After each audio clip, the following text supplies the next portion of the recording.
Today. Hotep, hey, this is Michael Imhotep, founder of the African History Network, host of the African History Network show. I'm a talk show host, researcher, lecturer, writer, and historian. It is Thursday, July 14th, 2022, and we are live. So this is class number 6 of a 10-week online class that I teach, called From the Civil War to the Civil Rights Movement and Black Power, 1865 to 1968. And normally I teach this class on Sundays, but my schedule has been crazy. And then we had Juneteenth, and I was speaking all over the place for the Juneteenth weekend.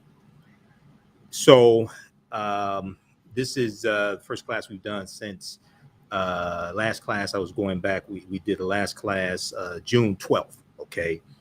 And this is a 10-week online class that I teach normally at our online school. But I said I'll teach a special free class tonight. This is class number 6. I said I'll teach a special free class tonight because a lot of people are interested in the class, interested in this subject matter. So I said I'll go ahead and do that. All right. So give us a thumbs up, give us a heart, give us a like on this broadcast. Share this broadcast on your social media platforms as well. Invite your friends to tune in also. And this class is normally $130. Right now it's on sale $60. We have the information to register in the thread of the broadcast, and it's also at our website, africanhistorynetwork.com, africanhistorynetwork.com. All right, now I just want to check the audio. So how am I coming through? Let me know. Can you all hear me? Can you all see me okay? Because we're about to start. In this class, I do a PowerPoint presentation. We have book references, articles, video clips, and we deal with history from starting in 1803 with the Louisiana Purchase. Okay, starting in 1803 with the Louisiana Purchase and the Haitian Revolution. And we deal with history chronologically through to the Civil War, Reconstruction Era, the Jim Crow era, World War I, World War II, Civil Rights Movement, the Black Power Movement. Okay, so that's what we deal with in this class. Today's session, we're going to talk a little bit more about Bleeding Kansas in 1854, 1855, and this is going to be one of the things that leads to the U.S. Civil War taking place. Okay, Bleeding Kansas, and we're going to get into the U.S. Civil War, 1861 to 1865. All right, so I want to make sure everybody can hear me okay. We got Shalinda, Josh, James, everybody watching. I'm going to post the information here in the thread of the broadcast. You can register for this. You can register for this class also. It's normally on Sundays, 2 p.m. to 4 p.m. Eastern Standard Time. And we do the sessions live. All the sessions are archived and recorded. So once you register, you can go back and watch the previous classes as well. Okay. And even after the 10-week online course is over with, you still have full access to the class. So a year from now, 2 years from now, you can go back and watch the entire course. As a result of the Kansas-Nebraska Act of 1854, you're going to have the Republican Party founded in 1854 as well. As I explained to people, and a lot of people don't know this history, for the majority of the time that slavery existed in this country, you did not have a Democratic or Republican Party. Okay. For the majority of time that slavery existed in this country, you did not have a Democratic or Republican Party. The Democratic Party was founded in 1828. They were known as Jacksonian Democrats. The Republican Party is founded in 1854. All right. So if we look at this timeline of history quickly, then I'm going to go to the PowerPoint presentation. Then we're going to look at some articles here. We look at 1854. The Massachusetts state legislature outlaws racially segregated schools in 1854. We know Massachusetts was also one of the first colonies to abolish slavery right around 1780. And that's even before the Philadelphia Convention in 1787, where they draft the U.S. Constitution. Okay. Now, let's see. Let's continue. 1854, William C. Nail of Boston publishes The Colored Patriots of the American Revolution, considered the history the first history of African Americans, considered the first history of African Americans. That's 1855. 1855, in November 1855, John Mercer Langston elected town clerk of Brownham Township in Ohio, becoming the first African American elected official in the state of Ohio. This is 1855. This is John Mercer Langston. Okay, 1855, Frederick Douglass, who I think Donald Trump still thinks is alive. He said when he was in February, like the first Black History Month that was commemorated in the White House, he said Frederick Douglass, he's hearing more and more about Frederick Douglass each day. Frederick Douglass is doing great work, something like that, something ridiculous. Frederick Douglass is nominated by the Liberty Party of New York for the office of Secretary of State. He is the first African-American candidate in any state to be nominated for a statewide office. 1856, Wilberforce University becomes the first school of higher learning owned and operated by African-Americans. It is founded by the African Methodist Episcopal Church. Bishop Daniel L. Payne becomes the institution's first president. Okay, and we know that it's AME Church is going to be Richard Allen, who founds the AME Church, African Methodist Episcopal Church. 1857, we talked about this, it was either last class or class before. Scott decision, March 6, 1857, is handed down by the U.S. Supreme Court. And contrary to popular belief, so a lot of people focus on Justice Taney saying that a white man has no, a black man has no rights that a white man is bound to recognize or honor. But probably the most important thing in that decision dealt with the Missouri Compromise of 1820. Okay, if we look at the Dred Scott decision very quickly here, it and just for those that don't know who are seeing this class for the first time, there are two binders that I teach from for this class. This is one of those binders. This is the first binder, okay, because we're dealing with history from 1803 with the Louisiana Purchase and the Haitian Revolution through 1968. So this is the type of information that I deal with in these classes. These are all articles that I deal with in this class, okay? And these are articles we show you here. So if you haven't taken this course before, this is your first time, you can register right now for this 10-week online course. And this time around, we'll probably do 11 or 12 sessions. And you can go back and watch the previous classes. Very quickly here, just for reference, if we look at this article here dealing with the Dred Scott decision, it's important to understand that the Supreme Court ruled that the Missouri Compromise of 1820 was unconstitutional.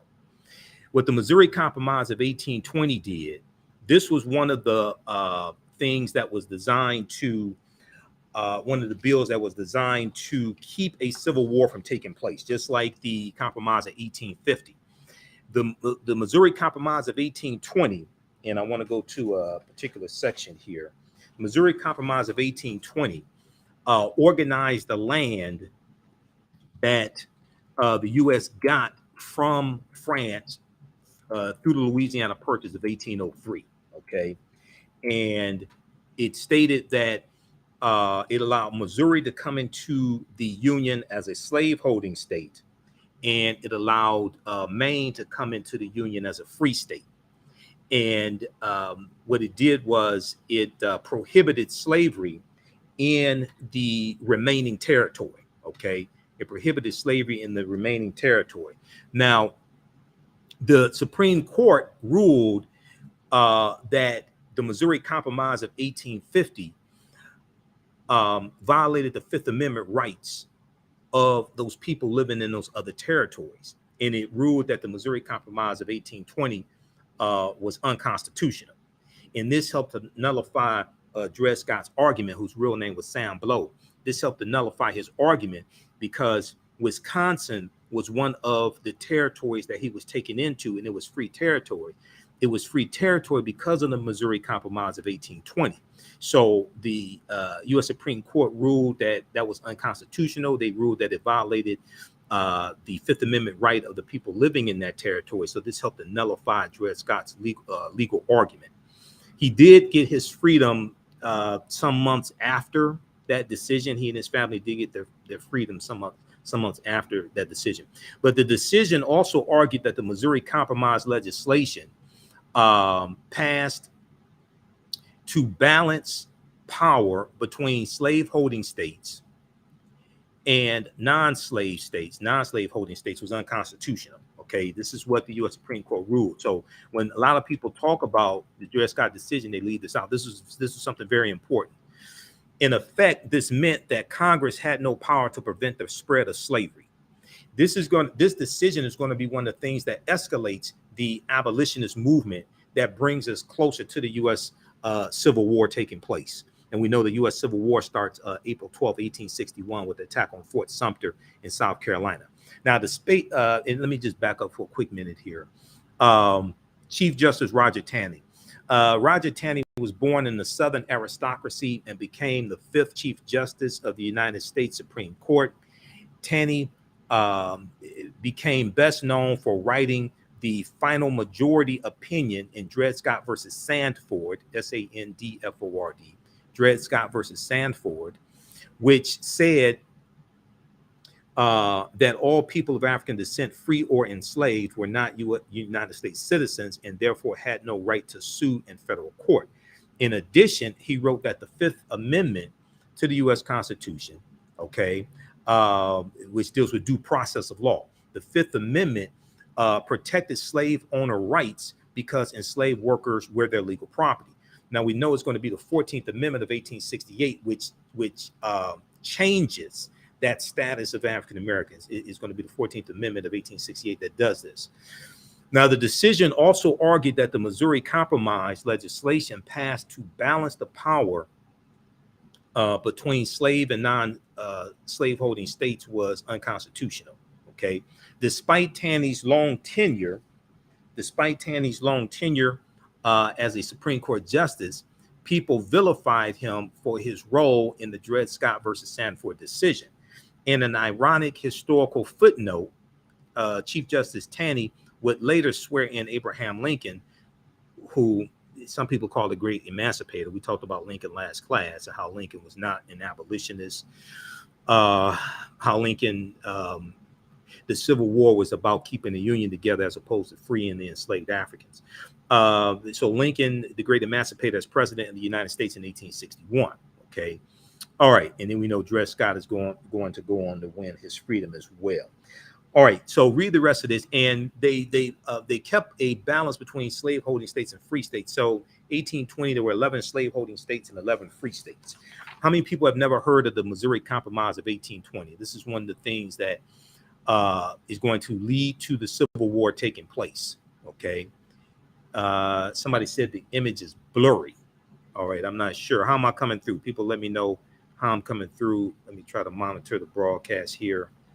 Also, you have to change your, when you watch on Facebook, there's an option for, when you watch on Facebook, there's an option for resolution. It's a little spinning wheel. If you watch on Facebook, click on that little spinning wheel. Okay. So if I go, just to show you quickly here, those watching, especially on Facebook and even YouTube, let me know how am I coming through. Can you hear me okay? Is the quality of the video all right? You may have to change the DPI, the dots per inch. You may have to change the resolution. If you watch on Facebook, for instance, okay, if you click right here, let me blow this up for a minute.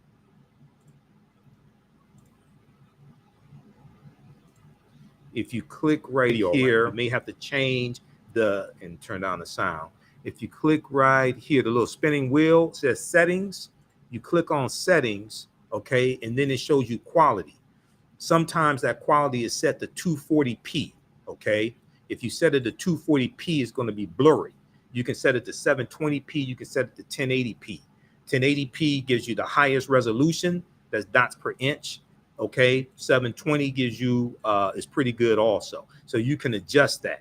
Okay, if you watch on Facebook, you can do the same thing on you can do the same thing on YouTube. Okay, you can adjust it on YouTube. On YouTube, you go to, let's see here. Let's pull up YouTube, and on YouTube, it is the same. It's the same spinning wheel as well on YouTube. Okay, you can, let's flip over to my YouTube channel, Michael Imhotep on YouTube. You go right here to settings, that little spinning wheel. Click on settings. It shows you quality is set. My settings are at automatically 480p. You can set it to 720p. You can set it to 1080p to give you a higher resolution. Okay, so that's dealing with understanding the settings there in Facebook and YouTube. All right, let's continue here. So y'all can hear me? Okay, it's good. Let's continue. Share this broadcast on your social media platforms. Invite your friends to tune in, because this is part of a 10-week online class. That's a paid class. So usually I don't do this free on Facebook and YouTube. We have other stuff, ton of other stuff that's free, but this class is not there. All right, let's go back to, so that was just dealing briefly Dred Scott case. Okay, let's go to the timeline of history. This timeline of history comes from blackpast.org, P-A-S-T, blackpast.org. They have about 6,000 pages dealing with African history and African American history, blackpast.org. So this is one of the sources I used to teach from in the class. 1858, Arkansas enslaves free blacks who refused to leave the state, in the state of Arkansas. As I've talked about before, the history of slavery in this country is very nuanced. Different states had different laws. All of the colonies, all the states did not free enslaved Africans at the same time. In last class, we talked, the class I did June 12th, we talked some about the history of Juneteenth. And if you've seen my broadcast here on our Facebook and YouTube channel, dealing with how Juneteenth was not the last day of slavery, all the enslaved Africans in Texas were not freed on Juneteenth as well.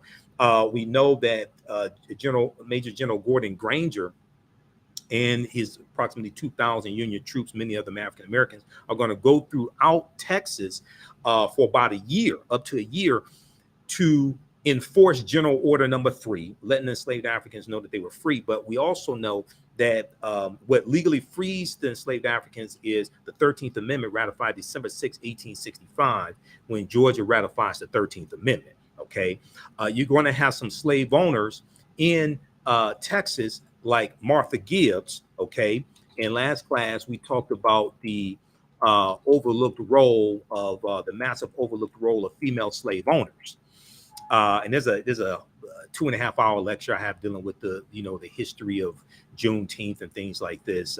That's at our website, theafricanhistorynetwork.com, theafricanhistorynetwork.com. Okay, all right, so this article right here, the massive overlooked role of female slave owners. This is from history.com, official website of the History Channel. It's estimated that 40% of slave owners may have been white women. It's estimated that 40% of slave owners may have been white women. That's looking at Census Bureau data and other data from between 1850 and 1860.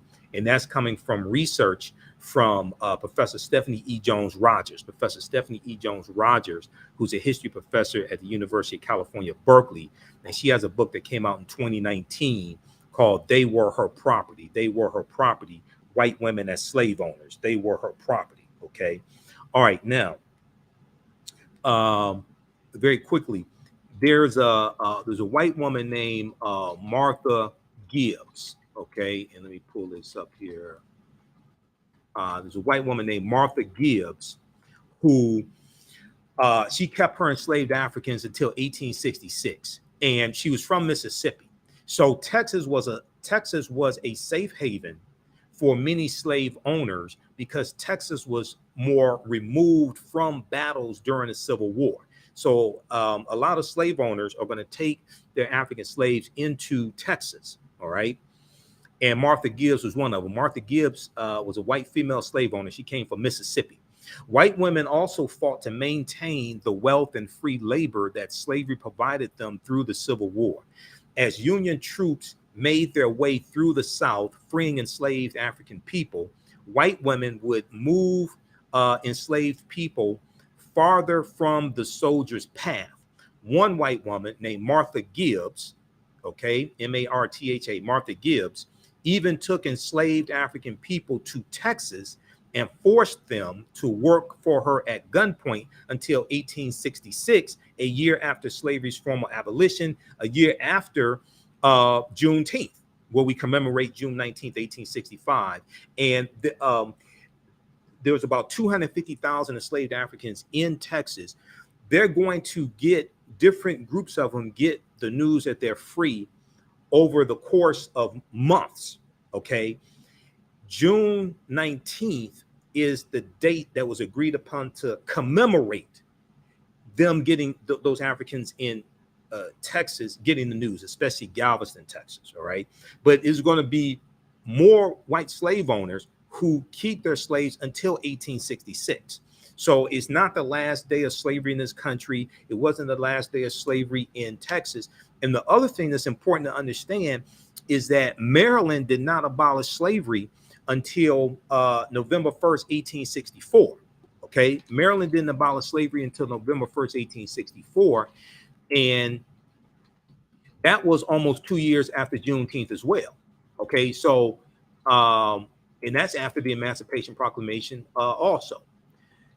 So when the real history of slavery in this country is much different than the way it's presented, especially in the media. And there's some people in the media who mean well and things like this, but like I said in my Juneteenth presentations, I spent half the day, like on June 19th and leading up to that and after it, you know, cussing at the TV because I'm listening to these white reporters and people on MSNBC and things like this saying Juneteenth was the last day of slavery. No, it was not. No, it wasn't in this country. You can just do a basic, I mean, if you just understand that the 13th Amendment wasn't ratified till December 6, 1865, you would know that, okay? And I hear people saying the Emancipation Proclamation freed the slaves. No, it did not. That means you never read the Emancipation Proclamation. If you go to archives.gov or loc.gov, which is the Library of Congress website, they have all these exceptions because Maryland, Missouri, Kentucky, and Delaware stayed loyal to the Union and they were allowed to keep their slaves, okay? If you look right here, this is very, very quickly, and then we're going to continue and get into the Civil War, okay? You look at this article here from the Washington Post. And I monitor about 35 different news sources on a daily basis. Some of you may have heard me call in the Reverend Al Sharpton show today and break down policies from the Biden-Harris administration, provide documentation about how they're helping the African-American community. There's a 19-page document at whitehouse.gov that you've heard me talk about here on the African History Network show. I've gone through and broke down the entire 19-page document. Very few people talk about this. And I dealt with the George Floyd Justice and Policing Act and who blocked that bill, Senator Tim Scott, Black Tea Party Republican of South Carolina. He's up for re-election November 2022. He needs to be voted out of office because we don't understand how to remove these obstacles that are blocking these bills that we're trying to get. Okay. So I called in the Reverend Al Sharpton show today, and they have the replay of it of WERE 1490 out of Cleveland. So you'll probably hear me on his show again very soon. But this article right here, the not quite free state, Maryland dragged its feet on emancipation during the Civil War. This is from September 13th, 2013, okay? It goes through and breaks down elsewhere in the country anti-slavery measures, and let me know how this is coming through. Everybody, I want everybody to be able to see this, okay? So I'm going to increase the size of it. Everybody should be able to see this, all right? Elsewhere in the country, anti-slavery measures progressed rapidly.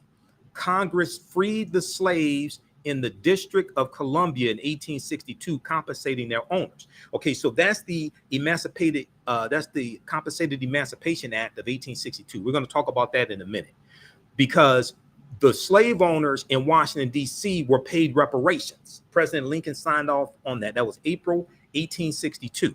All right. I hear some people who misinterpret that law and think it applied to all of the slave owners in the United States. No, that was just in the District of Columbia. I was on a panel discussion dealing with reparations here in Detroit a few months ago, and somebody said, oh, the slave owners in the U.S. got reparations. No, that's just in the District of Columbia. Okay.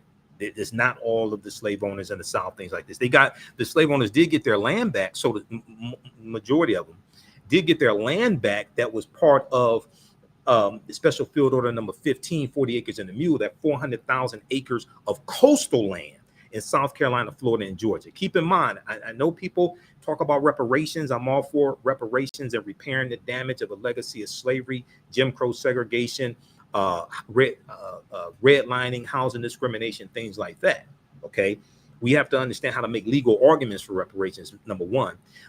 Number two, we have to adequately assess the damage of 246 years of slavery and 157 years of history after that, to understand what it is that we're actually repairing.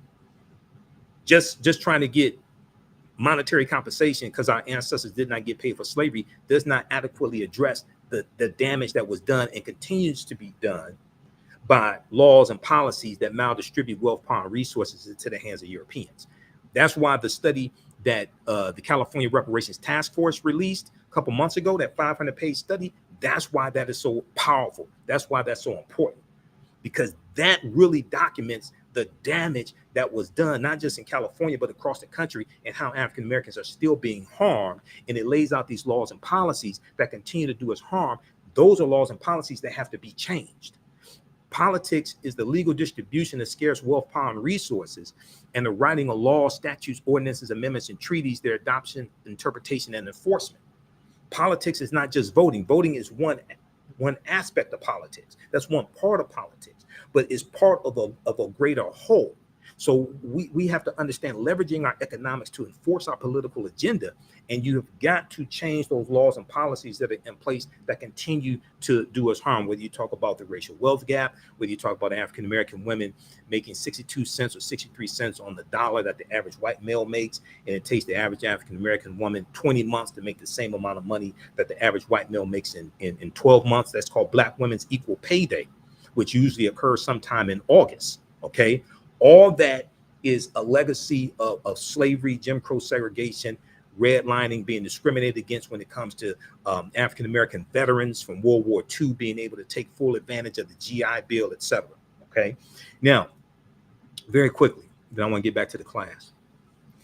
The Emancipation Proclamation, which freed the slaves in the states that had seceded from the Union, went into effect January 1st, 1863. So the Emancipation Proclamation basically stated the states and territories in rebellion, those slaves would be freed on January 1st, 1863, if they did not come back into the Union. It excluded Maryland, Missouri, Kentucky, and Delaware, those border states that stayed loyal to the Union. They were allowed to keep their slaves, okay? But Maryland did not act until 1864, when it held a referendum, and even then the outcome wasn't at all certain.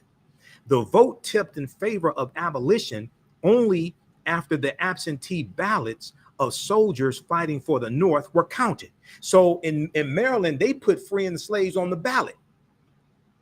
Maryland was exempt from the Emancipation Proclamation. This is why some of the stuff that we were taught in school, and our teachers meant well and they did the best they could, some of that stuff is BS. We were taught in school, I know I was, the Emancipation Proclamation freed the slaves, and Lincoln was a great man, all this stuff.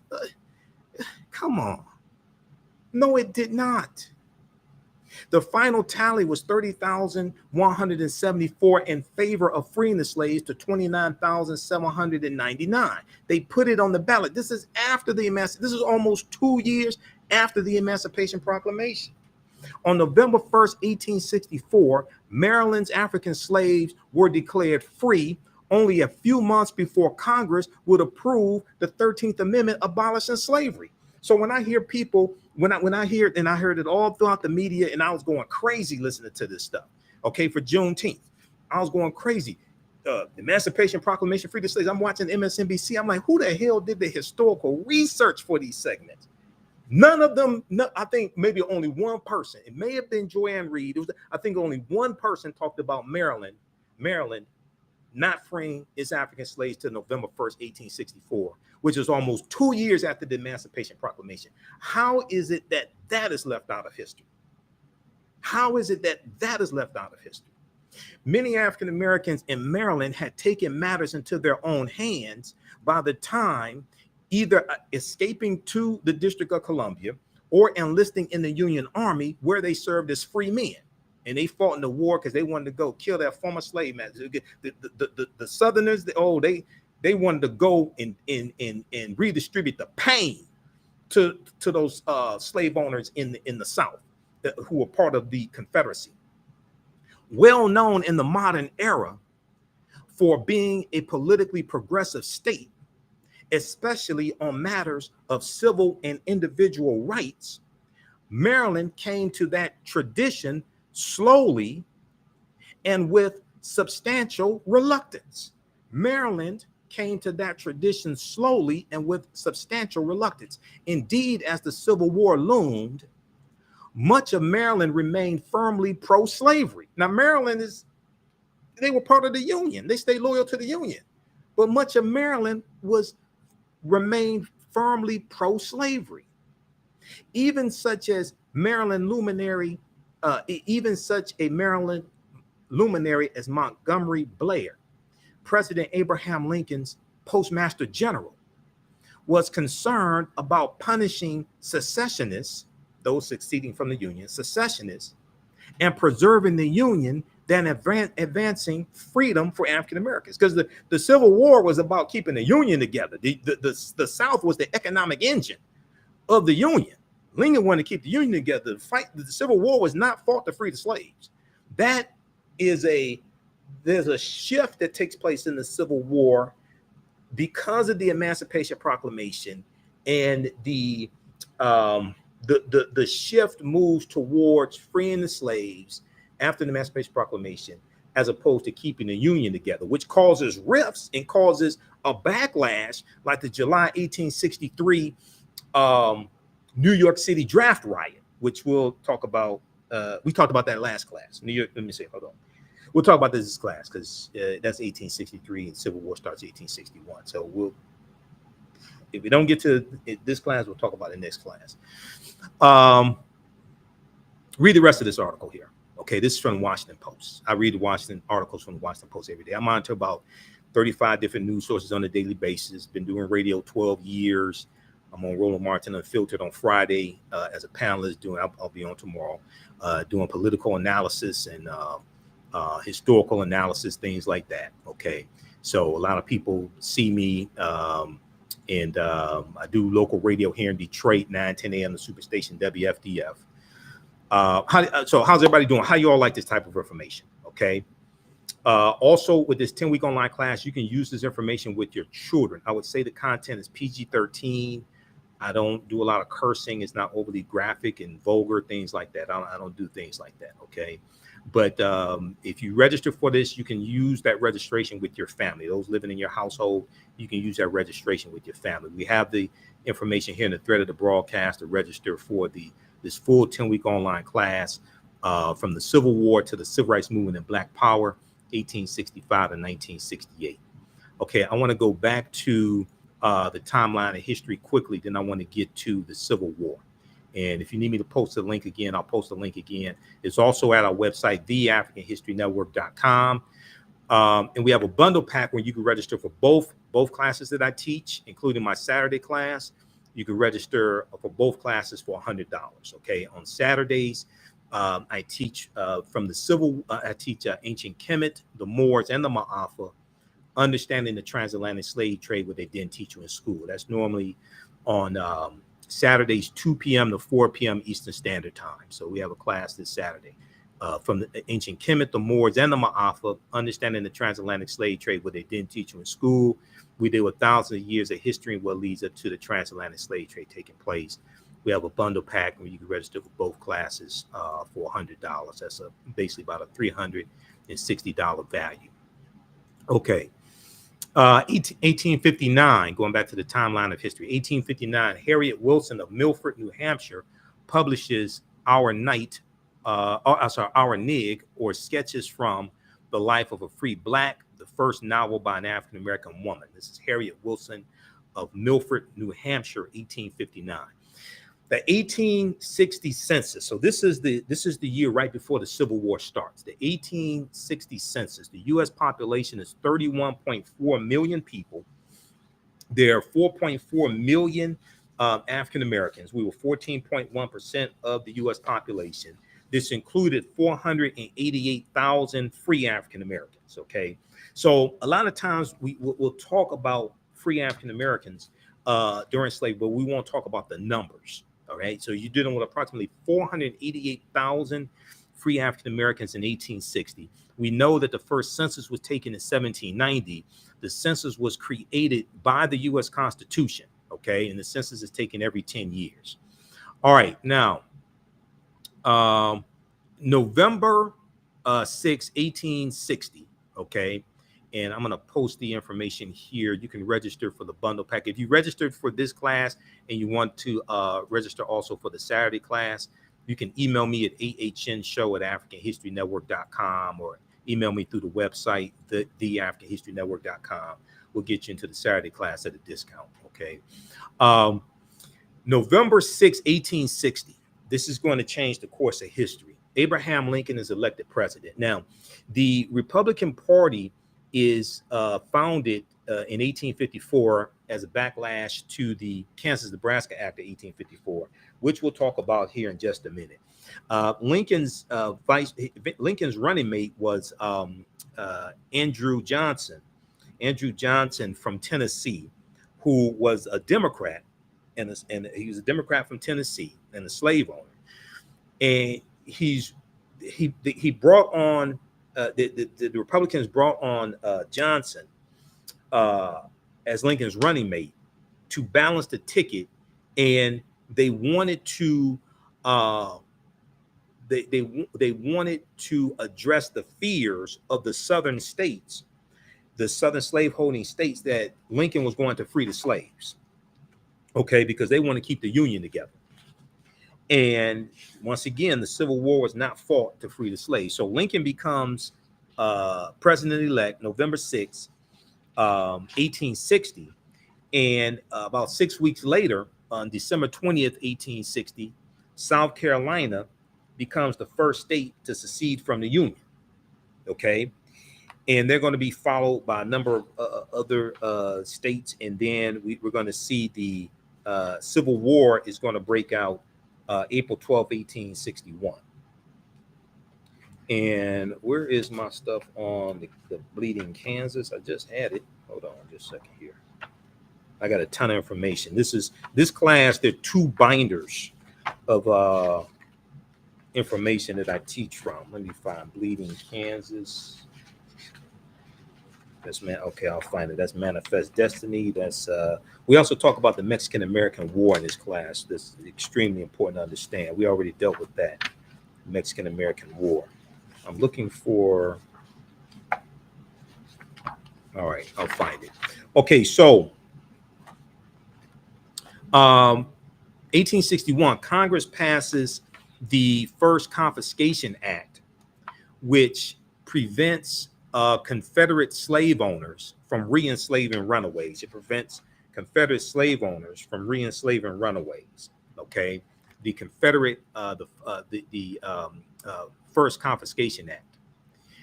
May 2nd, African American men in New Orleans organized the first Louisiana Native Guard of the Confederate Army. The first Louisiana Native Guard of the Confederate Army. In doing so, they create the first and only military unit of Black officers and enlisted men to pledge to fight for Southern independence. Okay, we know that basically Louisiana was the state that had the most number of Black slave owners also. Okay, which is part of history. A lot of people don't want to talk about for some reason. This history is complicated. It ain't as simple as you make it sound in YouTube videos and stuff like that. I'm trying to tell you this. Yes, there were Black slave owners. Now, Dr. Carter G. Woodson did research. It was about in the 1840s, 1850s. And he found that about half of the slave, about half of the black slave owners only owned one slave. It's probably a family member, because there are cases of African Americans in the South buying family members out of slavery. There are cases of African Americans who were slaves marrying free African Americans. Harriet Tubman was one of them when she married her husband, John Tubman. She was a slave in Maryland. He was free. This is a very nuanced history. It's not as cut and dry as people try to make it. This is why this book here, Before the Mayflower, is so important. It's a beat up copy. I got to get a new copy of Before the Mayflower, beat up, by Lerone Bennett Jr., because chapter 2 lays out a lot of the history of slavery evolving in this country. Because August 20th, 1619, when that White Lion pirate ship comes into Virginia, Point Comfort in Virginia, right? Codified slave laws don't exist in any of the 13 colonies. I know people like this, they like to start slavery in 1619 and say, oh, they were oppressing us since we got here and stuff like that. Well, pump your brakes, back up, slow down. First of all, when we deal with Dr. David Imhotep's book, The First Americans Were Africans, Documented Evidence, we know that African people, the Khoisan, this is not a Khoisan man, this is a brother who was in Brazil. We know the Khoisan, who have the oldest DNA on the planet, we know they're the ancestors to the Ainu and the Twa. They go all around the world. We know they were here in the land that we call the United States of America, in the South Carolina, Georgia area, going back at least 51,700 years ago. This is before Native Americans even come into existence. I did a lot with this in my first class, the Saturday class, Ancient Kemet, the Moors, and the Ma'afa, Understanding the Transatlantic Slave Trade, what they didn't teach you in school. So we have to have a greater understanding of history beyond 1619, okay? This was our land stolen from us. One of the names of this land that Native Americans used was Turtle Island. This was our land stolen from us, okay? If we understand, I was interviewed by Angela Matthews on Urban Interests, the Urban Information Network here in Detroit. She interviewed me for Juneteenth. And she was asking me one of the most important things of history, things like this that I've come across, etc. And I said that if African people, African Americans, understood that this was our land stolen from us, and we did not first come to this land conquered and shackled in chains by Europeans. Yes, the transatlantic slave trade happened, but we were here for tens of thousands of years before the transatlantic slave trade happened. If we understood that, and that this was our land stolen from us, we would have a fundamental shift in the consciousness, in the ideas, in the self-esteem of African Americans. We would have a fundamental shift in this. So Dr. David Imhotep's book, First Americans Were Africans, Documented Evidence, page 14, deals with a discovery in Allendale County, South Carolina in 2004 by Dr. Albert Goodyear, who's an archaeologist at the University of South Carolina. They found 13 different types of evidence fairly documenting an African presence in this country going back at least 51,700 years ago. This is before Native Americans come into existence. Native Americans are the offspring of the intermixing of Africans who were already here, like the Khoisan, and Asians who come to this land around 3000 BC. The Asians crossed the Bering Straits, and they intermix. Their offspring are who we call Native Americans. When you look at old pictures, old photographs of Native Americans, and I got one of my Native American books around here somewhere. What is that? This is this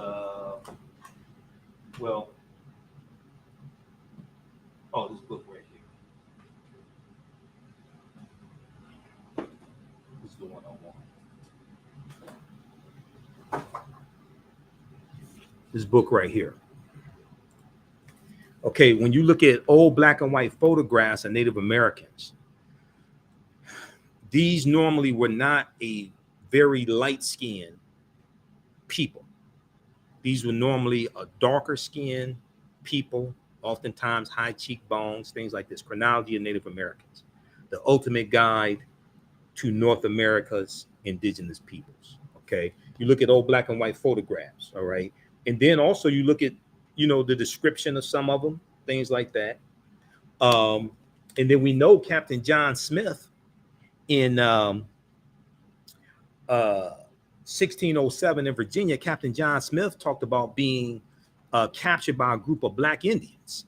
All right, Dr. David Imhotep deals with this in The First Americans Were Africans, Documented Evidence. All right, so we're dealing with a much more nuanced history than we have been told or has been depicted in roots and things like this.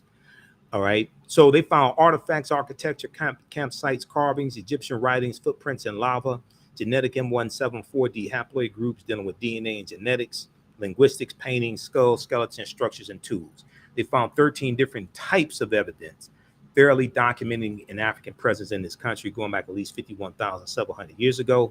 Here's a picture of Dr. Albert Goodyear, archaeologist at the University of South Carolina. This is an article from almost 20 years ago, November 18th, 2004, from ScienceDaily.com, called New Evidence Puts Man in North America 50,000 Years Ago.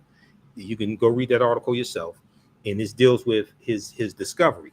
And this is a summary of the discovery. This is a summary of the discovery of the article from ScienceDaily.com. This is ScienceDaily.com summary, not my summary. Radiocarbon tests of carbonized plant remains, where artifacts were unearthed last May along the Savannah River in Allendale County by University of South Carolina archaeologist Dr. Albert Goodyear, indicate that the sediments containing these artifacts are at least 50,000 years old, meaning that humans inhabited North America long before the last ice age. Now, these are Europeans, these are white people telling us that humans inhabited North America long before the last ice age. Who were these humans? They weren't Europeans.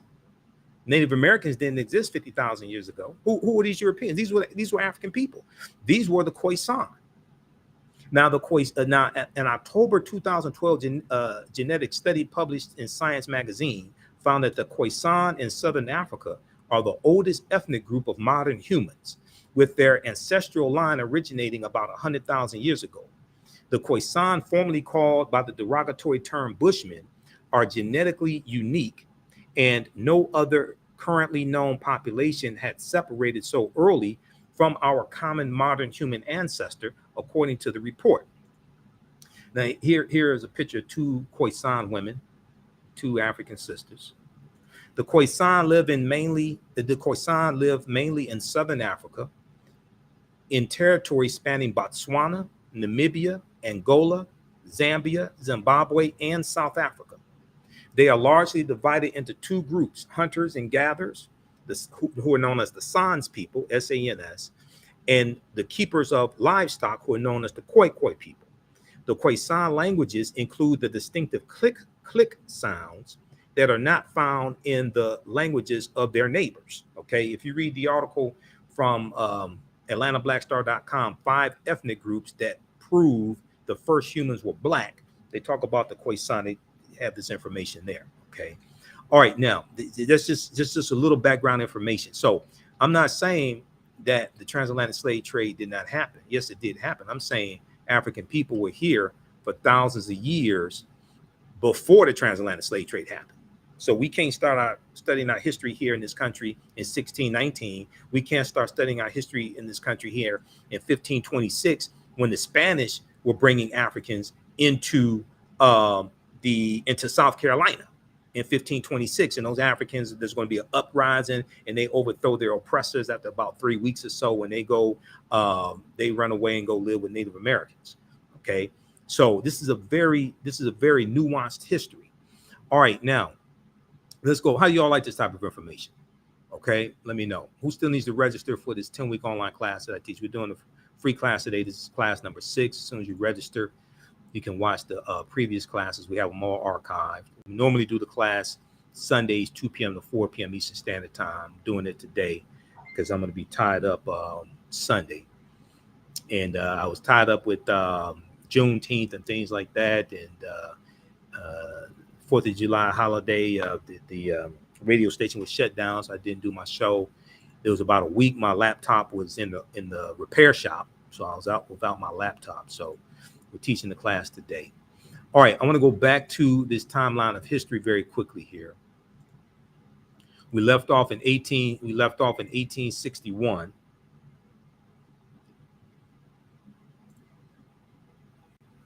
Okay, so 1861, on May 2nd, 1861, black men in New Orleans organized the first Louisiana Native Guard. Okay, I know what I was going to show you. There's this article here that I posted a few days ago from face-to-faceafrica.com.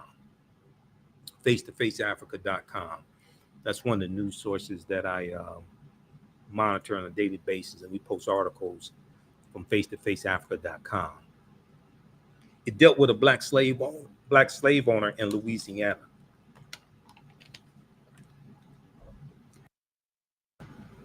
Dealt with a black slave owner in Louisiana.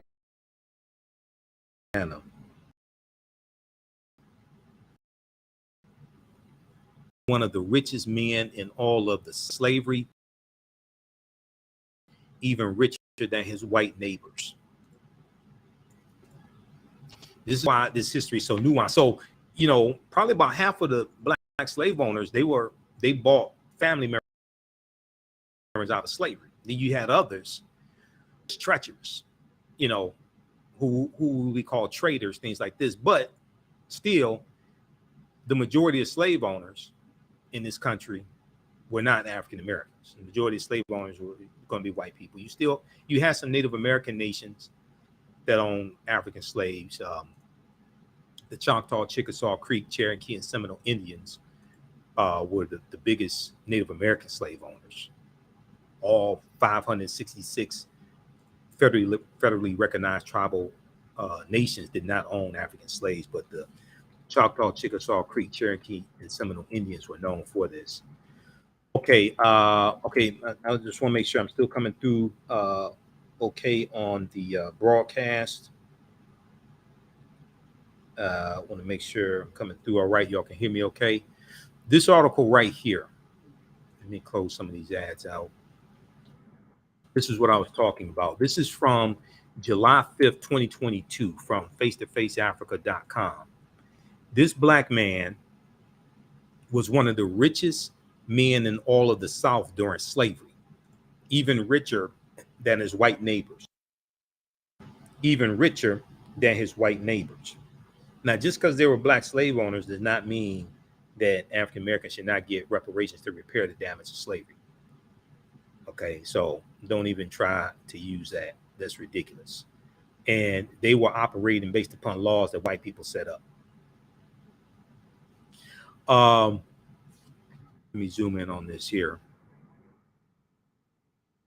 So his name was Antoine Duplessis. Okay. In one of his biographies, he was described as a true Southern gentleman, smart, well-dressed, and debonair, a black slave owner who became a Republican politician. Antoine Duplessis saved Louisiana from bankruptcy. Antoine Duplessis saved Louisiana from bankruptcy. Let's increase the font size here. Let me zoom in. He was the only black in the South to hold the office of state treasurer for more than one term. Antoine Duplessis was one of only two, was also one of only two to serve as state treasurer during Southern Reconstruction. Before making history in Louisiana politics, Antoine Duplessis was among some of the biggest black slave owners who are rarely discussed today, but changed the course of American history. In Louisiana, he was a sugar planter with hundreds of slaves, some of whom he inherited from his father. That turned him into the wealthiest black slave owner in the 1860s. And the Louisiana, because of the intermixing, the biracial people, because of the intermixing between Africans and Europeans, even when Louisiana was French territory, okay, Louisiana becomes part of the Union because of the Louisiana Purchase of 1803. The U.S. gets 828,000 square miles of land for less than 3 cents an acre, from France in the Louisiana Purchase. The U.S. pays about $15 million for that land, okay? So you had a lot of biracial people in Louisiana. Even when you look at Homer Plessy, okay? Homer Plessy, who was the plaintiff in Plessy versus Ferguson, 1896 U.S. Supreme Court case. Homer Plessy was from Louisiana. Homer Plessy could pass for white. He described himself as 7/8 European and 1/8 African. When he was on the streetcar, on the train,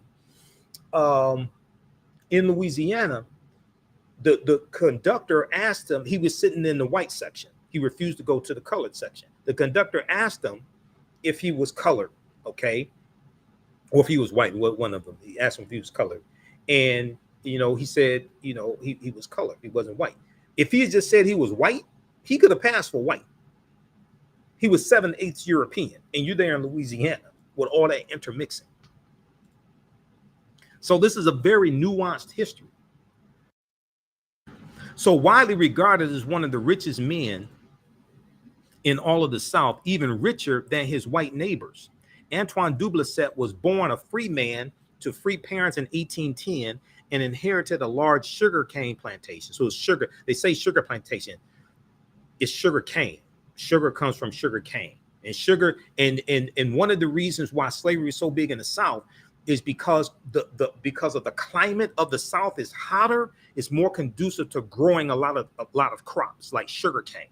Okay, Duplessis was born a free man to free parents in 1810 and inherited a large sugar cane plantation called Cedar Grove from his father, Antoine Duplessis, who was Antoine Duplessis Sr. Okay, Antoine Duplessis Jr. was given a part of his grandfather's name, but he used his father's name because he was the eldest son. Antoine Duplessis' father was a successful free man of color who owned around 460 acres of land and 70 slaves. Okay, so his father was a slave owner also, and he inherited some of the slaves from his father. Not surprisingly, his son became successful too. After Antoine Duplessis had inherited his father's estate, following his father's death in 1828, he added 30 more African slaves to the 70 he inherited from his father as the plantation grew. By 1860, so we just looked at the census of 1860, right? And you had about 488,000 free African Americans, and you had about close to 4 million enslaved African Americans. Okay, we just looked at the census of 1860. By 1860, he owned over 100 African slaves and had one of the largest sugarcane plantations in Louisiana.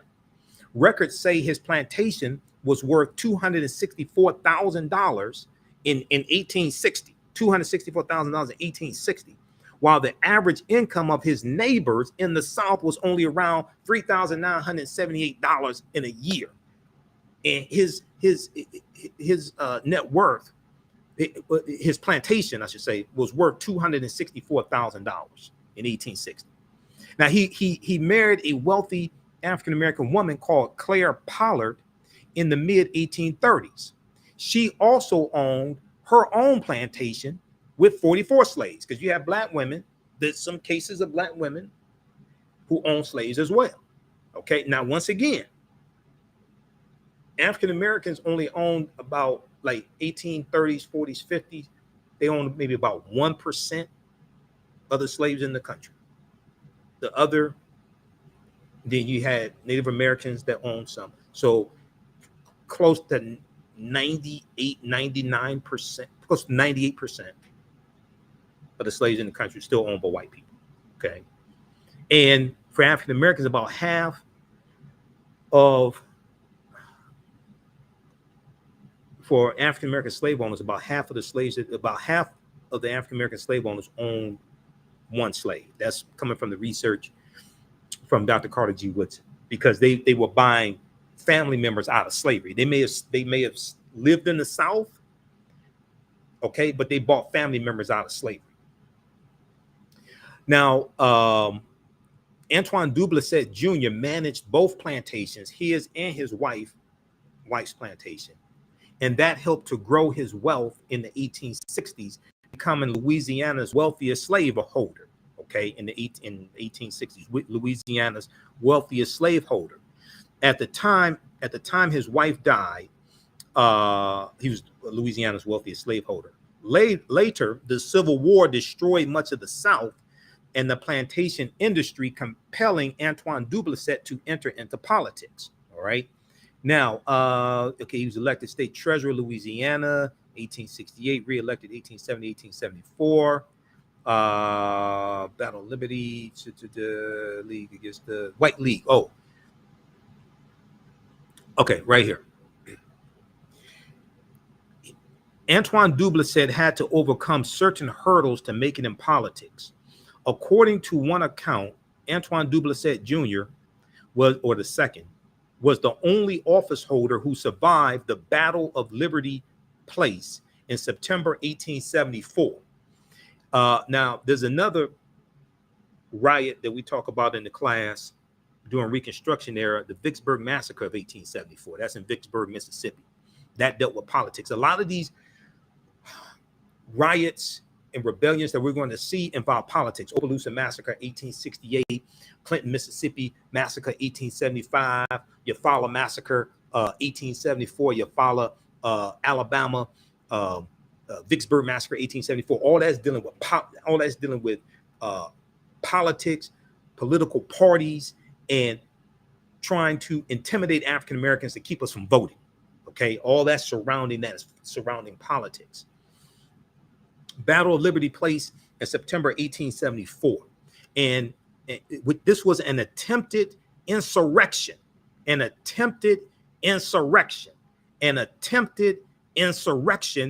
coup d'etat by the Crescent City White League against the Reconstruction Era Louisiana Republican state government, an attempted insurrection in the United States, in the United States in 1874. Their descendants had an attempted insurrection of the United States government January 6, 2021, incited by Benedict Donald, the traitor-in-chief. An attempted insurrection and coup d'etat by the Crescent City White League against the Reconstruction Era Louisiana Republican state government. And it's going to be the White League that have they're involved in the Eufaula riot of 1874 in Alabama. That's the way. It wasn't just the Ku Klux Klan. It's the White League. It's the red shirts. It's the Klan. It's other domestic terrorist organizations. Today, they're the Proud Boys. Today, they're the Oath Keepers, the Three Percenters, things like this, who are a paramilitary arm, either officially or ostensibly, unofficially, of the Republican Party. You had a paramilitary arm of the white nationalist, white supremacist Democratic Party back during Reconstruction. And the White League was part of that. The Ku Klux Klan was part of that. Today, is flipped, and it's the Republican Party that has that paramilitary white nationalist, white supremacist organizations. And this is what the January 6th committee hearings are exposing. This is why you got to understand this history, because this history is repeating itself. If it ain't repeating, it's definitely rhyming. Everybody all right? How y'all like this type of information? Everybody okay? Y'all learning anything? Let's continue. So Antoine Duplessis II, the son, Jr., also had to overcome impeachment in 1876. By the following year, he had retired from politics.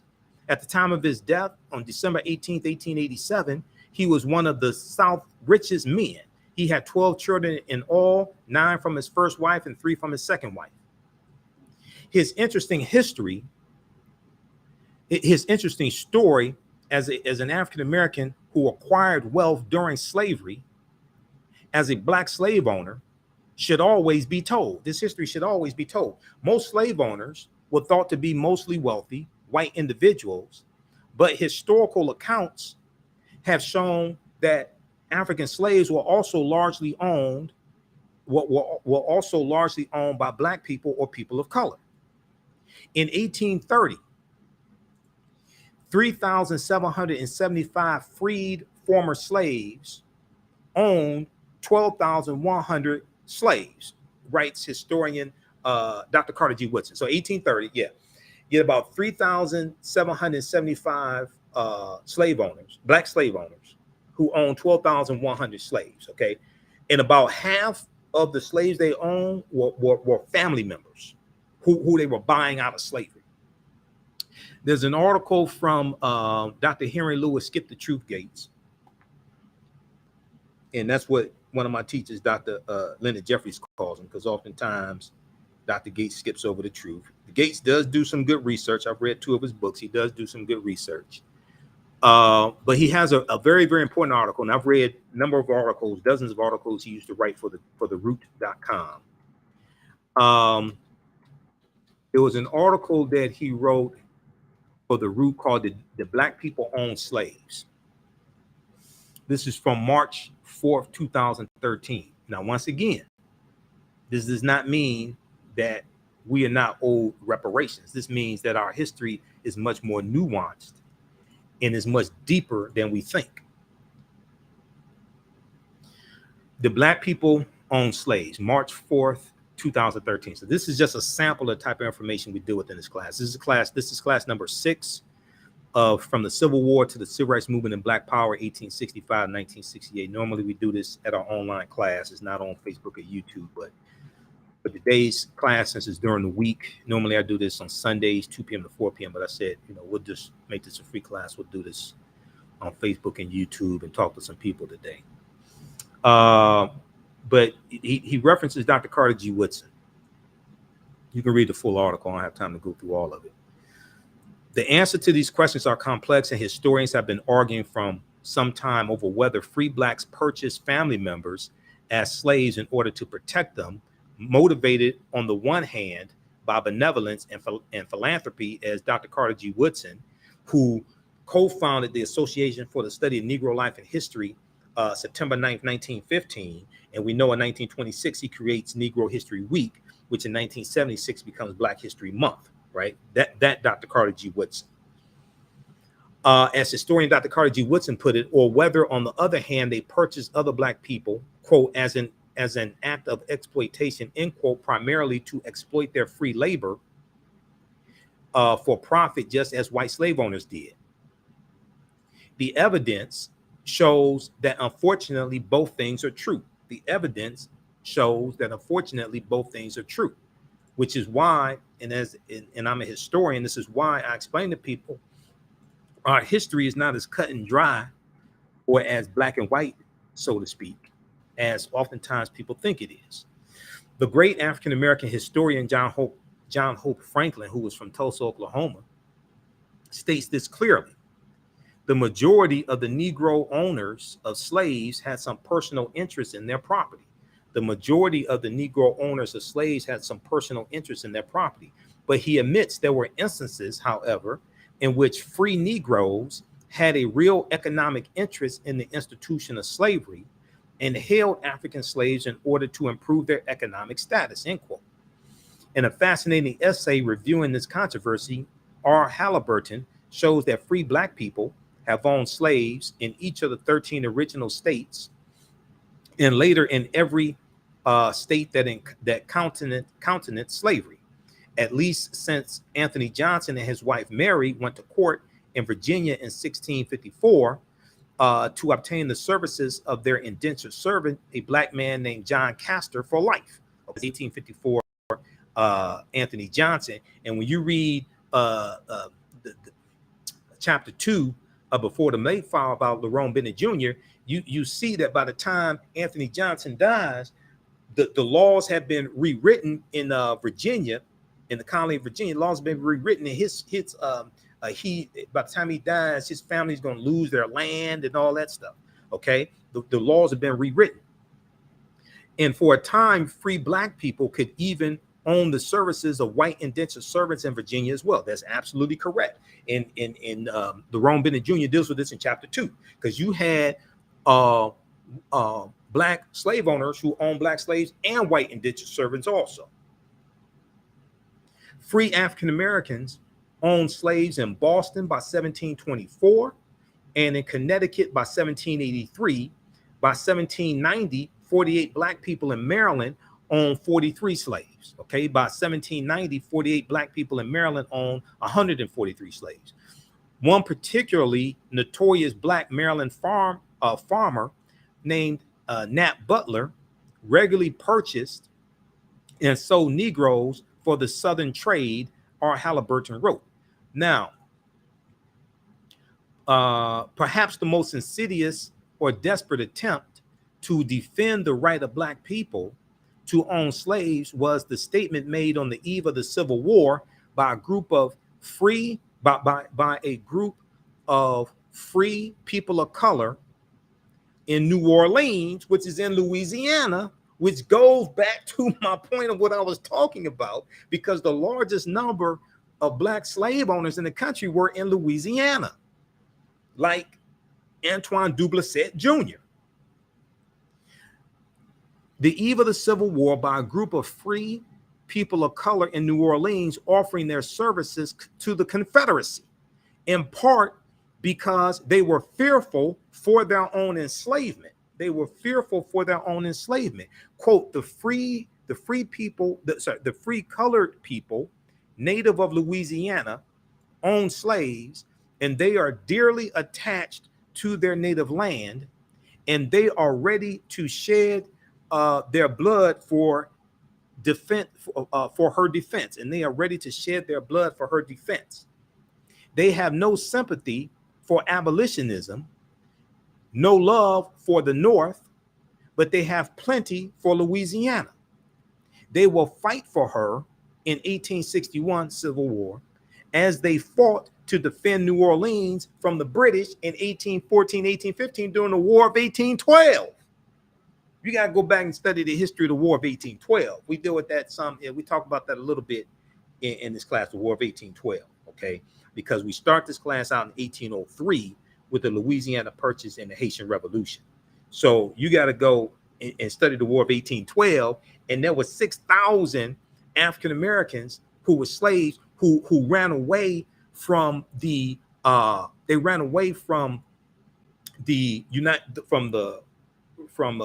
the states to the British side to fight for the British, because the British said, if you come fight for us, then we'll free you after the War of 1812 is over with. War of 1812 to by 1814. Okay, they said, if you come fight for us, we'll free you after the war is over with. And they're going to take some of them. They go into some of the freed Africans. They go into Nova Scotia, Canada. They go into Nova Scotia because that was British territory, Nova Scotia. All right. And at the end of the War of 1812, the U.S. demanded that Great Britain return to the U.S. those 6,000 runaway African slaves, and Great Britain said they're not going to return them, because you know it's during the War of 1812. It's September 1813 that a white slave owner named Francis Scott Key witnesses the British attack on Fort McHenry in the Baltimore area, and he writes a poem about this attack, which becomes known as the Star-Spangled Banner. Years later, it's originally called Defense of Fort McHenry. It becomes known as the Star-Spangled Banner. That was written by a white supremacist slave owner named Francis Scott Key. So a lot of people say, oh, well, it's the third stanza, no refuge for the hireling or the slave. That's the problem with the Star-Spangled Banner. No, the entire song is a white supremacist song. You have to understand the history behind the Star Spangled Banner and who wrote it. The entire song is problematic. It ain't just the third stanza. Okay, let's continue. Now, okay, so read the rest of this article here. Yeah, read the rest of this article here from the root.com. I'm not a big fan of the root, but they do have some good articles here and there. Did Black people own slaves? March 4th, 2013, by Dr. Henry Louis Gates Jr. So this is a very nuanced history, okay? All right, now, let's continue. I want to go back to this one here.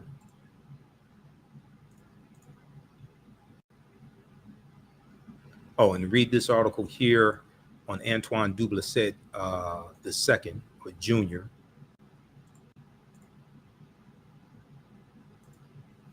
This Black man was one of the richest men in all of the South during slavery, even richer than his white neighbors. All right, if you like this type of information, we're going to continue getting. We're going to get into the Civil War here in just a second.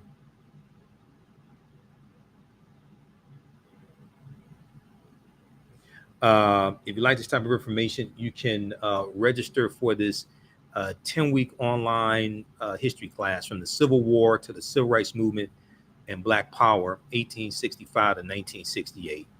And we have the information on the homepage of our website, AfricanHistoryNetwork.com. We have a bundle pack where you can register for both classes for only $100. That's a $360 value. If you've taken any of my online classes in the past, email me at ahnshow@AfricanHistoryNetwork.com or through the website, and you'll get a 50% discount. So this class is on sale, $60, regularly $130. We have a bundle pack where you get both classes, including my Saturday class, which is Ancient Kemet, the Moors, and the Ma'afa, Understanding the Transatlantic Slave Trade, what they didn't teach you in school. You get both classes for $100. So we do the sessions live. All the sessions are archived and recorded. You can go back and watch it anytime. Even a year from now, 2 years from now, you can go back and watch the entire class. We'll post a link here again. And this is class number 6 From the Civil War to the Civil Rights Movement and Black Power, 1865 to 1968. This is class number 6 that we're doing today. We're going to do more than 10 sessions this time around, me teaching this class, because a couple of the first sessions I had to cut short because my allergy, I'm allergic to pollen. My allergy was really bothering me. This has been a very, very bad pollen allergy season. So we're going to do probably about 12 sessions this time around. Okay. If you want to register for just this class, is $60. Both classes is discounted to $100 for a limited time only. That's a $360 value. We have some bonus archived content there for you. You're going to get some extra lectures from me that are going to be bonus in digital format. Okay, so 1861, by February 1861, Mississippi, Florida, Alabama, Georgia, Louisiana, and Texas also secede from the Union following South Carolina. They form what's known as the Confederate States of America, the CSA, the Confederate States of America, March 4th, 1861. Okay. Let's go back to this here. All right. So they formed the Confederate States of America in March 4th, 1861.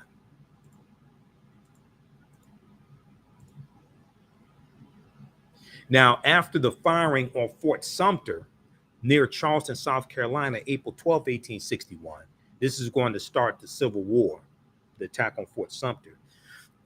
Virginia, Arkansas, Tennessee, and North Carolina are going to join the Confederate States of America as well.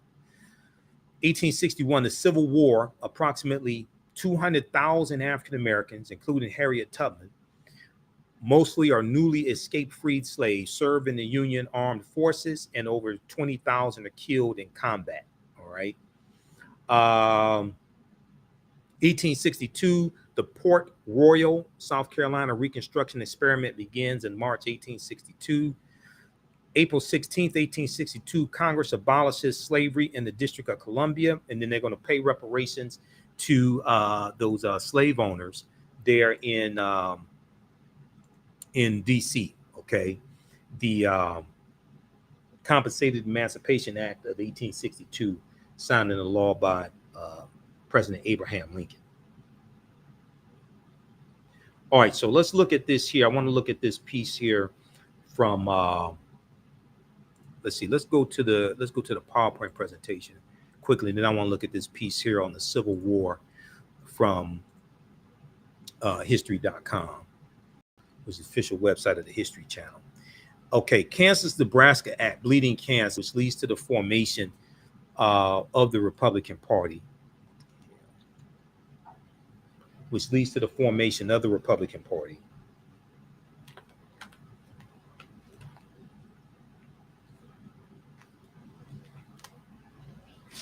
Let's look at this here. Bleeding Kansas.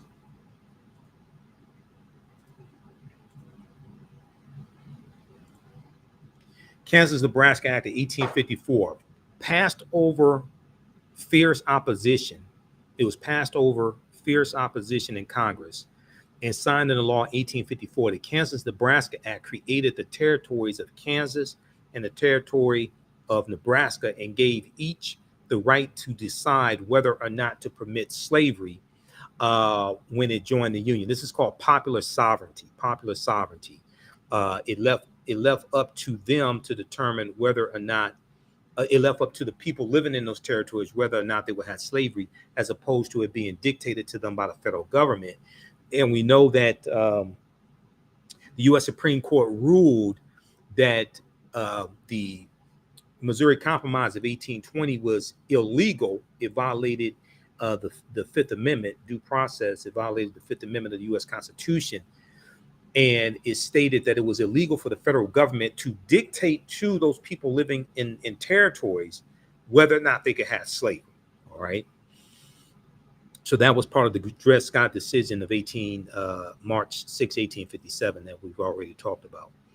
So the Kansas-Nebraska Act created the territories of Kansas and Nebraska and gave each the right to decide whether or not to permit slavery when it joined the Union.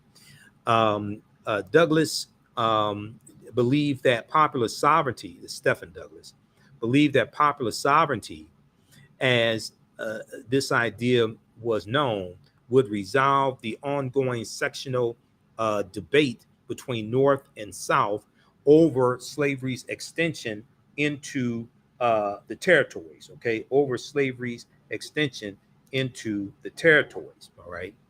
Okay, so this is this is an excerpt of the article Bleeding Kansas from history.com. So Bleeding Kansas is going to be from 1855 to about 1859, and it's going to be armed conflict between pro-slavery and anti-slavery groups, okay? Stephen Douglas was a senator from Illinois, okay? He's a senator from Illinois. So that's not Frederick Douglass. That's Stephen Douglas. Manifest Destiny, if you've heard that term, Manifest Destiny, that's going to be coined by John L. O'Sullivan in 1845, the year before the Mexican-American War. Manifest Destiny in U.S. history, the supposed inevitability of the continued territorial expansion of the boundaries of the United States westward to the Pacific and beyond. Before the American Civil War, 1861 to 1865, the idea of manifest destiny was used to validate continental acquisitions in the Oregon country, Texas, New Mexico, and California. The purchase of Alaska after the Civil War, which ends with all practical purposes, ends April 1865. But as we get deeper into the class, we're going to find out that the Civil War does not officially come to an end until August 1866, because April 9th, 1865, even though General Robert E. Lee surrenders to General Ulysses S. Grant at Appomattox Courthouse. General Lee's Confederate Army was the largest Confederate army, but his army was not the only Confederate army. There's General Joseph E. Johnston's Army of Tennessee.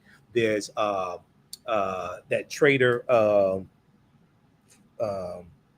Nathan Bedford Forrest. There's his Confederate army. So there are smaller Confederate armies, and the terms of surrender have to be negotiated with each one of those Confederate armies. So it's the Civil War continues in a smaller extent and comes to an end in August of 1866.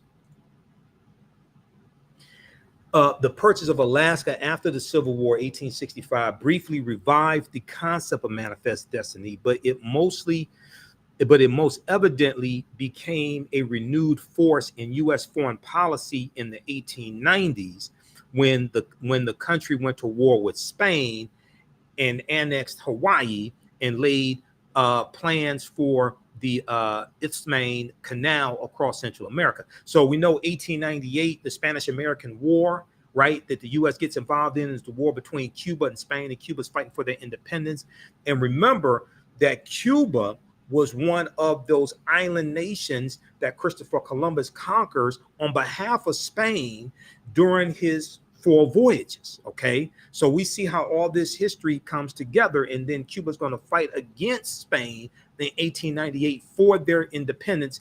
And as I've talked about before, and as I deal with in these classes, Cuba, Haiti, Puerto Rico, Honduras, Panama, the Bahamas, things like this, they still have not recovered from what happened to them over 500 years ago and the horror that was inflicted upon them by Columbus and Spain. Columbus on behalf of the Spanish crown and being colonized. They have never recovered from that. Okay, so that's dealing with manifest destiny.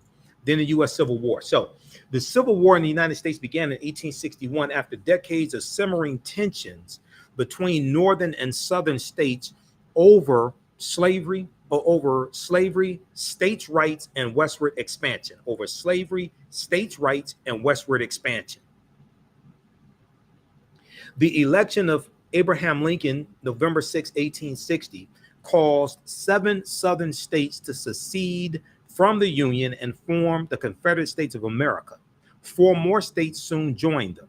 The war between the states, as the Civil War was also known, ended in Confederate surrender in 1865. The conflict was the costliest and deadliest war ever fought on American soil, with some 620,000 of the 2.4 million soldiers killed. There was 620,000 approximately soldiers killed during the U.S. Civil War. Millions more injured, and much of the South left in ruin. Okay, so let's look at this piece here from history.com, official website of the History Channel. This article is the Civil War. Let's pull this up here.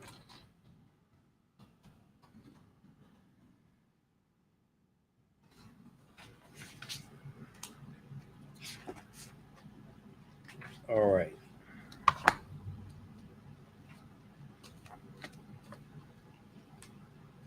Let's look at this piece here from history.com. And also, okay, we'll talk about that later, because that deals with Reconstruction. Where is it? Okay, this piece here, Civil War, from history.com. Let's bring up this article.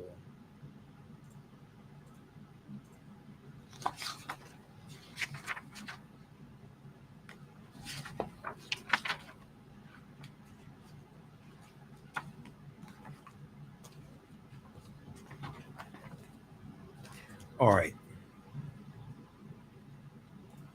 And I'm going to post a link here. You can register for this full 10-week online class.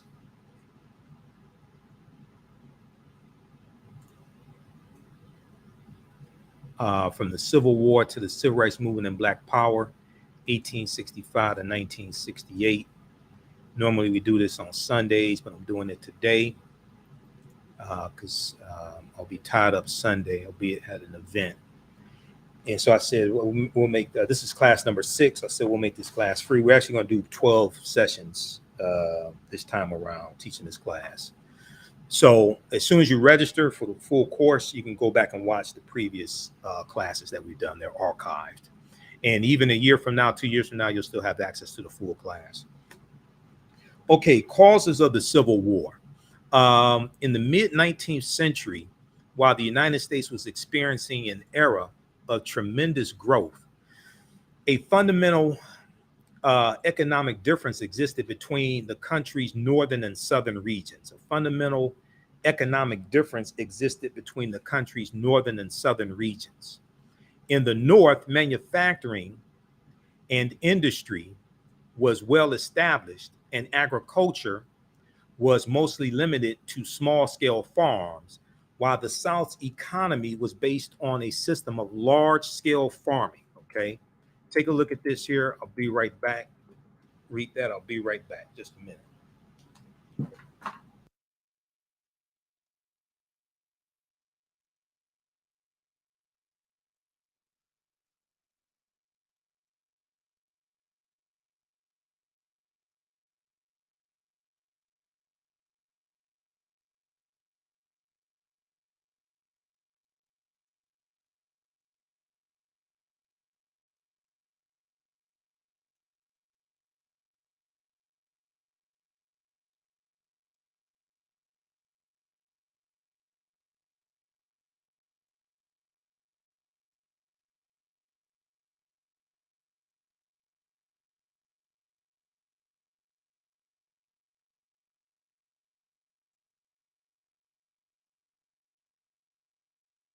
All right, here we go.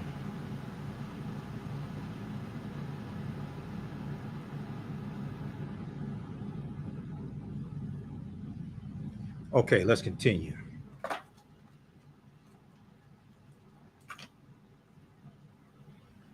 So in the North, manufacturing and industry was well established, and agriculture was mostly limited to small scale farms. Agriculture was mostly limited to small scale farms, while the South's economy was based on a system of large scale farming that depended on the labor of Black enslaved people to grow certain crops, especially cotton and tobacco. Now, growing abolitionist sentiment in the North after the 1830s, and Northern opposition to slavery's extension into the new Western territories led many Southerners to fear that the existence of slavery in America, and thus the backbone of their economy, was in danger. So you have a growing abolitionist movement as you have greater expansion of slavery in Western territories. Okay, growing abolitionist sentiment in the North after the 1830s. And we know that the Underground Railroad is going to start right around 1830, 1831. And Northern opposition to slavery's extension into new Western territories led many Southerners to fear that the existence of slavery in America, and thus the backbone of their economy, was in danger. In 1854, the U.S. Congress passed the Kansas-Nebraska Act, which we just talked about, which essentially opened all new territories to slavery by asserting the rule of popular sovereignty, which I just mentioned a few minutes ago, popular sovereignty over congressional edict. Okay. Now, pro and anti-slavery forces struggled violently in what's known as Bleeding Kansas, the Bleeding Kansas armed conflict, while opposition to the Kansas-Nebraska Act in the North led to the formation of the Republican Party in 1854, a new political entity based on the principle of opposing slavery's extension into Western territories. Into Western territories. Okay, so the Republican Party is going to be formed. And at that time, you have the Whig Party, WHIG, which you talked about early in the class. The Whig Party is dying out. All right.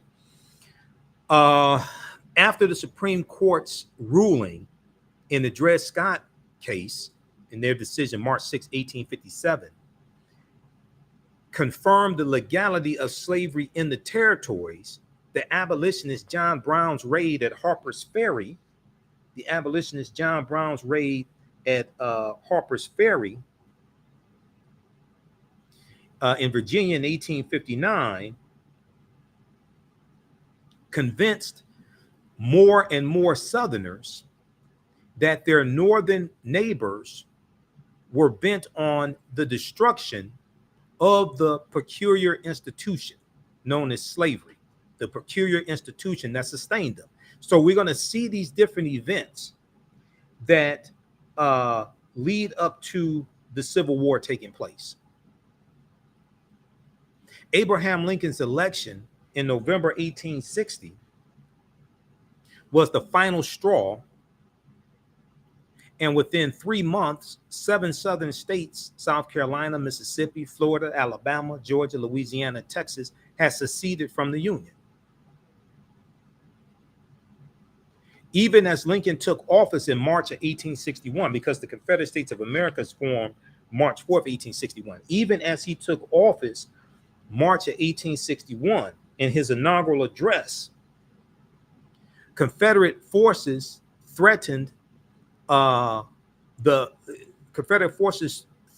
federal-held Fort Sumter in Charleston, South Carolina. On April 12th, 1861, after Lincoln ordered a fleet to resupply Sumter, Confederate artillery fired the first shots of the Civil War. Now, Fort Sumter's commander, Major Robert Anderson, surrendered after less than 2 days of bombardment, leaving the fort in the hands of Confederate forces under Pierre G.T. Beauregard, PGT Beauregard. 4 more southern states, Virginia, Arkansas, North Carolina, and Tennessee, are going to join the Union. Border slave states like Missouri, Kentucky, Maryland, and Delaware did not secede from the Union, but there was much Confederate sympathy among the citizens. So they stay loyal to the Union. They're allowed to keep their slaves. And so remember, when the Emancipation Proclamation takes place, January 1st, 1863, Maryland, Missouri, Kentucky, and Delaware are exempt. These were slave-holding states that stayed loyal to the Union. They were allowed to keep their slaves, all right? And these states there were a lot of Confederate sympathizers among the citizens of those border states also. Now, though on the surface, the Civil War may have seemed a lopsided conflict. Though on the surface, the Civil War may have seemed a lopsided conflict, with the 23 states of the Union enjoying an enormous advantage in population, manufacturing, including arms production, weapons, arms production, and railroad construction.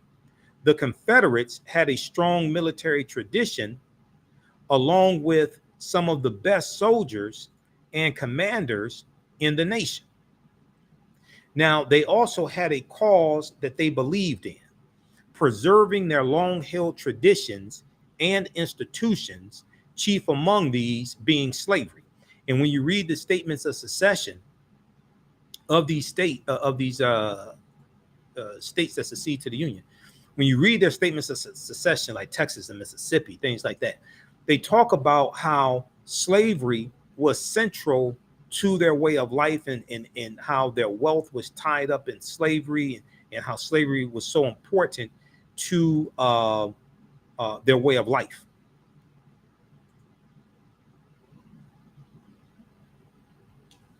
Now, in the first in the first battle of Bull Run, the first battle of Bull Run, known in the South as First Manassas, on July 21st, 1861, 35,000 Confederate soldiers under the command of Thomas Jonathan Stonewall Jackson forced a great number of Union forces or Federals to retreat towards Washington, D.C., dashing any hopes of a quick Union victory and leading President Abraham Lincoln to call for 500,000 more recruits. Call for 500,000 more recruits.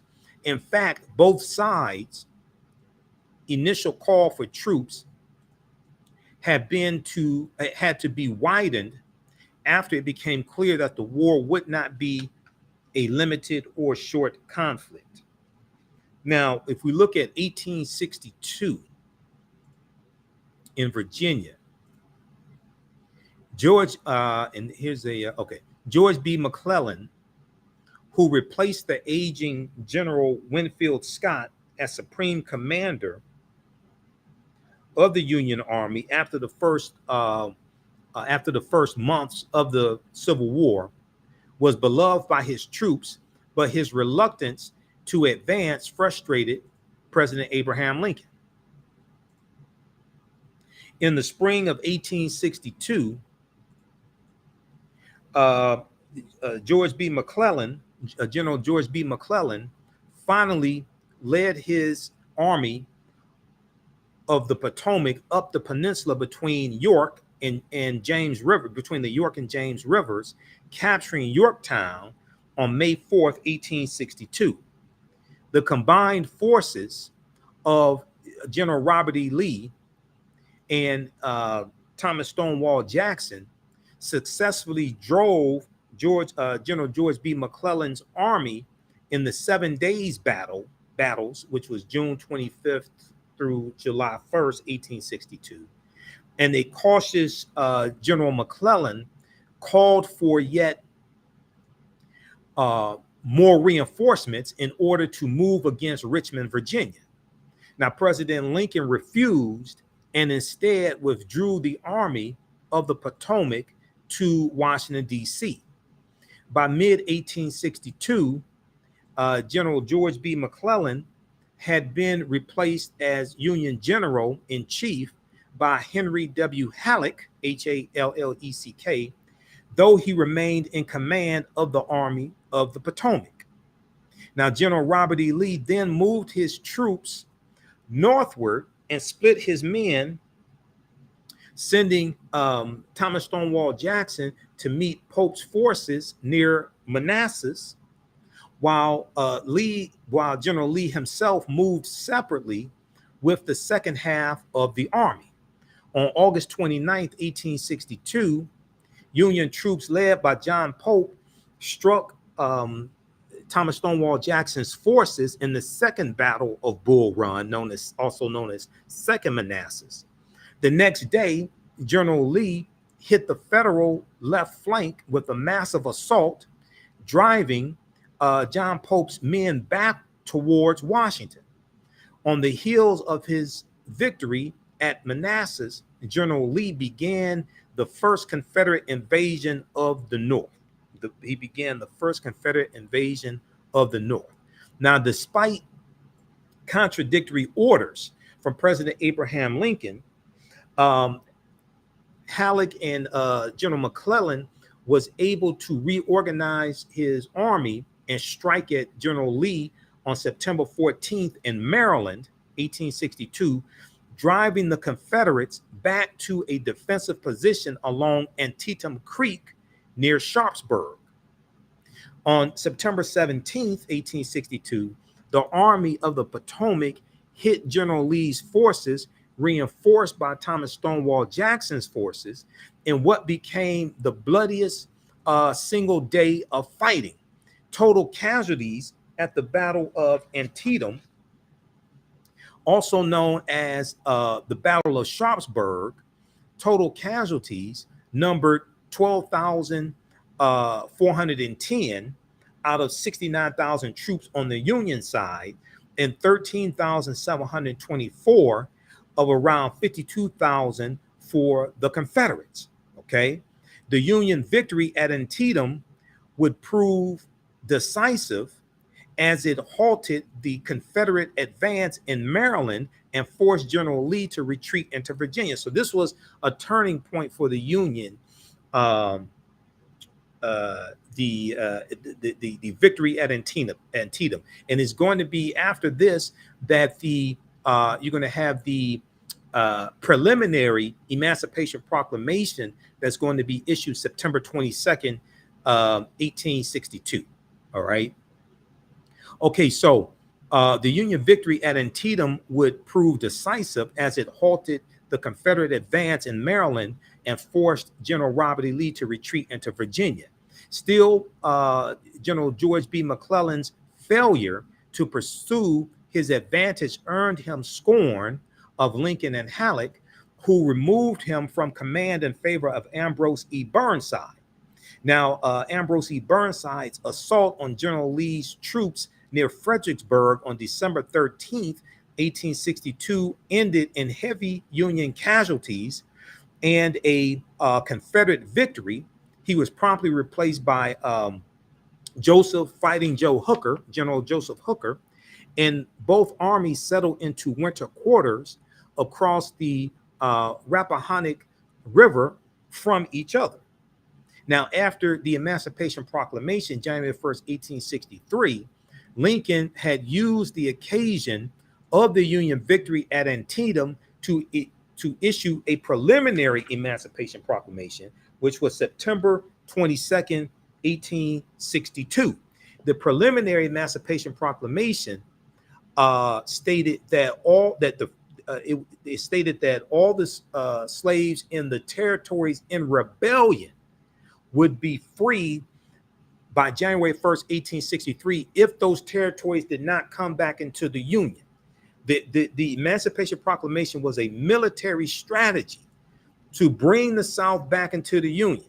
It wasn't about freeing the slaves. The enslaved Africans were the biggest asset of the Confederacy. They were using them to dig ditches and cook food and all different types of things like this, build structures, etc. Okay, so the Union is trying to rob the Confederacy of their biggest asset, and because of Antietam, this was a turning point. And actually, if we look at this piece here, let me see how much time we have left. Okay, we'll wrap up in a few minutes. If we look at the piece on the Emancipation Proclamation here, it deals with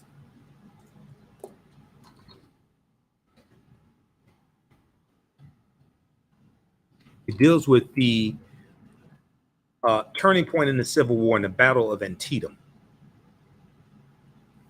Let me see. Lincoln, Antietam, Battle of Antietam. Okay, Lincoln's opportunity came.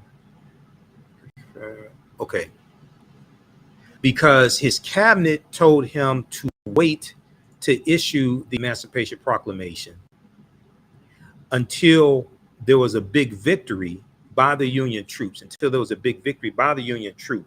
so the Union would not look desperate. So this here is from history.com. This day in history, September 22nd, 1862, Lincoln issues Emancipation Proclamation. This was the initial one. Let's see. Okay. In July of 1862, Lincoln informed his cabinet that he would issue an Emancipation Proclamation, but that it would exempt so-called border states which had slave holders but remained loyal to the Union. It would exempt so-called border states that had slave holders but stayed loyal to the Union. His cabinet persuaded him to make the announcement, to wait to make the announcement until after a Union victory. Lincoln's opportunity came following the Union win at the Battle of Antietam in September 1862. So we just talked about September 17th, 1862, the Battle of Antietam, which was a big victory for the Union. On September 22nd, 1862, Lincoln announced that enslaved people in areas still in rebellion within 100 days would be free. So that'd be January 1st, 1863.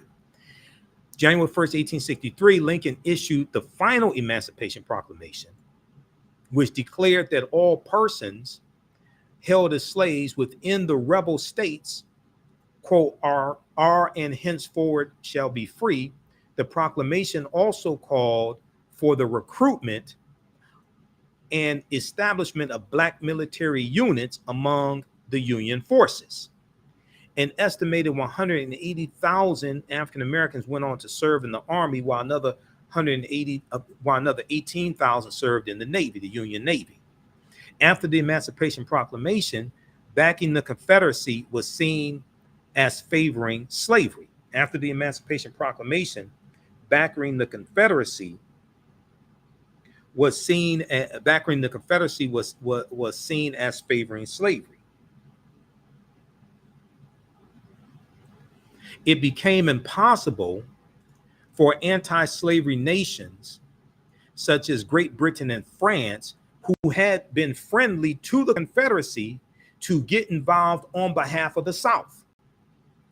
The Emancipation Proclamation also unified and strengthened Lincoln's party, the Republican Party, helping them stay in power for the next 2 decades, even after Lincoln. Andrew Johnson is going to be succeeded by Ulysses S. Grant, who was a general for the Union Army, during the Civil War. The proclamation was a presidential order and not a law passed by Congress. It was an executive order. Emancipation Proclamation was an executive order. So Lincoln then pushed for an anti-slavery amendment to the U.S. Constitution to ensure its permanency, because an executive order can be overturned by a future president. With the passage of the 13th Amendment, which is ratified December 6, 1865, slavery was eliminated throughout America, although African Americans would face another century of struggle before they began to gain equal rights in the U.S. a century after the passage of the Emancipation Proclamation. Lincoln's handwritten draft of the final Emancipation Proclamation was destroyed in the Chicago Fire of 1871. Today, the original official version of the document is housed in the National Archives in Washington, D.C. So read this piece here from history.com. This day in history, September 22nd, 1862, Lincoln issues Emancipation Proclamation. Okay, so you can check that out also. All right, now let's go back here. Let's go to this. How you all like this type of information? Give us a thumbs up, give us a heart, give us a like on this broadcast. Let us know. Post here on the broadcast. Let us know how you like this type of information. This is class number 6 of a 10-week online course that I teach. We're going to do 12 sessions this time instead of 10. Ancient Kemet, the Moors, and the Ma'afa, understanding the transatlantic slave trade. From the Civil War to the Civil Rights Movement and Black Power, 1865 to 1968. Understand the transatlantic slave trade. That's the class I teach on Saturdays. Normally I do this class here on Sundays. This is class number 6. Normally we do this at our online school, but today I decided to broadcast it. I was going to do the class today, but I decided to do it here on our social media platforms and make the class free today. You can register for this 10-week online class. It's on sale $60, regularly $130. We have the information here on the thread of the broadcast, and it's at our website, theafricanhistorynetwork.com. All right. So Lincoln justified his decision as a wartime measure, Emancipation Proclamation, and did not go so far as to free enslaved people in the border states loyal to the Union.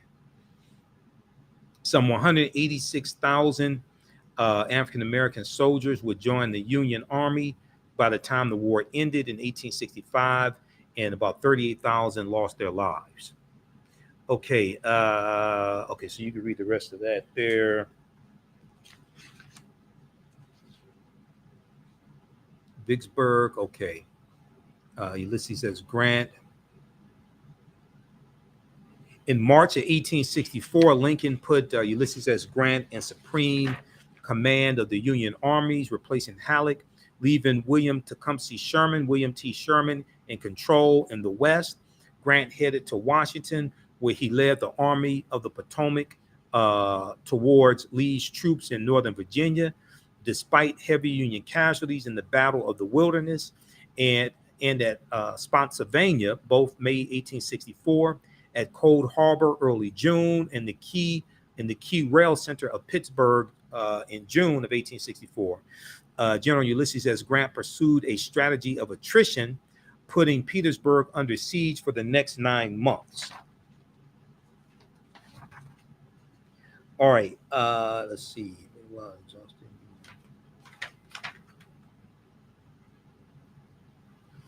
Okay, so deal with William Sherman. Meanwhile, exhausted by the Union siege of Petersburg and Richmond, General Robert E. Lee's forces made a last attempt at resistance, attacking and captured the federal-controlled Fort Stedham on March 25th, 1864, and an immediate